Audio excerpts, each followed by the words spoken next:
ବନ୍ଧୁତା ସ୍ଥାପନ କରିବାର ସରଳ ଉପାୟ କ'ଣ? ଆସନ୍ତୁ ଜାଣିବା। ଏକ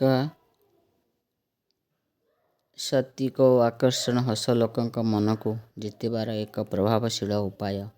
ହସ ଲୋକଙ୍କୁ ଆପଣଙ୍କ ପ୍ରତି ଆକର୍ଷିତ କରେ ଏବଂ ସାଧାରଣ କଥାବାର୍ତ୍ତାର ଦ୍ୱାରା ସମ୍ପର୍କ ଶୁଭାରମ୍ଭ କରିବାର ଶୁଭ ସଂକେତ ଦେଇଥାଏ। ଏହା ସେମାନଙ୍କୁ ସ୍ୱାଭାବିକ ଭାବରେ ଆପଣଙ୍କ ସହ ମିଶିବାରେ ସାହାଯ୍ୟ କରେ। ଭଲ ଶ୍ରୋତା ହୁଅନ୍ତୁ। ନମ୍ବର 2, ଅନ୍ୟମାନଙ୍କ କଥାକୁ ଧ୍ୟାନର ସହ ଶୁଣିବା ଏବଂ ସେମାନଙ୍କ ଭାବନା, ଅନୁଭବ ଏବଂ ମତାମତକୁ ଗୁରୁତ୍ୱ ଦେବା ଆବଶ୍ୟକ। ଯଦି ଆପଣ ସତେଜ ଭାବରେ ସେମାନଙ୍କୁ ଶୁଣିବେ, ସେମାନେ ଆପଣଙ୍କ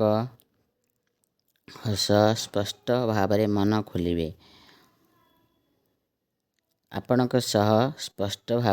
ଖୋଲିବେ। ଏହା ସମ୍ପର୍କକୁ ଗଭୀର କରିଥାଏ।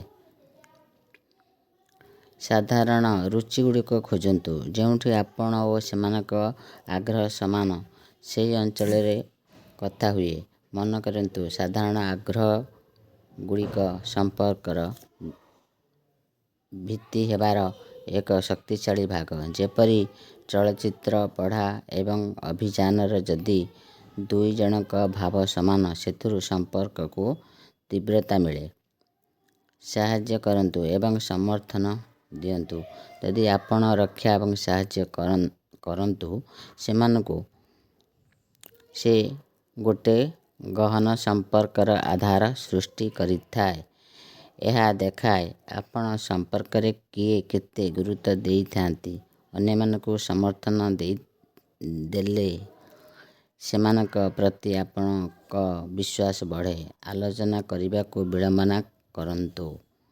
କୌଣସି ଭୁଲ ନିମନ୍ତେ ଶାସନ ଦେବା ବା ଆଲୋଚନା କରିବାରେ ସାବଧାନ ହୁଅନ୍ତୁ। ଅଧିକାଂଶ ସମୟରେ ସକାରାତ୍ମକ ଦୃଷ୍ଟିକୋଣ ଦେଖାନ୍ତୁ। ଏହା ସମ୍ପର୍କରେ ଗୁଣବତ୍ତା ଆଣିପାରେ ଓ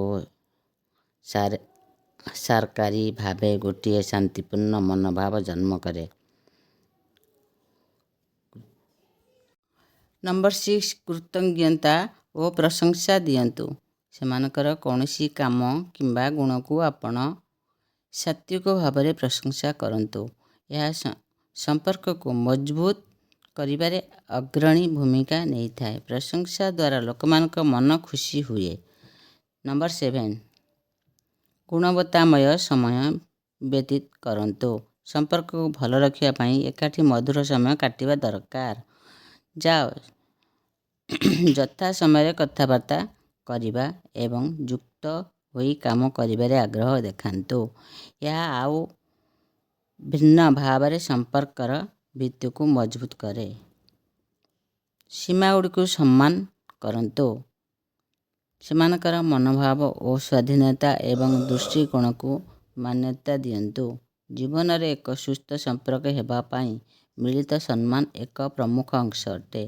ଏହି ସମସ୍ତ ପ୍ରକାର ଉପାୟ ନିର୍ବାହ କରି ଆପଣ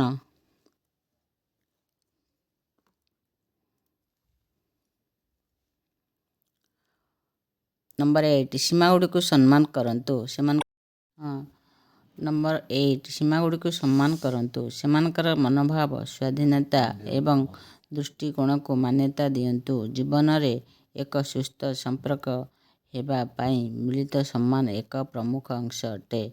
ଏହି ସମସ୍ତ ପ୍ରକାରର ଉପାୟ ନିର୍ବାହ କରି ଆପଣ ଏକ ମଜବୁତ ଏବଂ ଲମ୍ବା ସମୟ ପର୍ଯ୍ୟନ୍ତ ଟିକିଥିବା ସମ୍ପର୍କ ଗଢ଼ିପାରିବେ।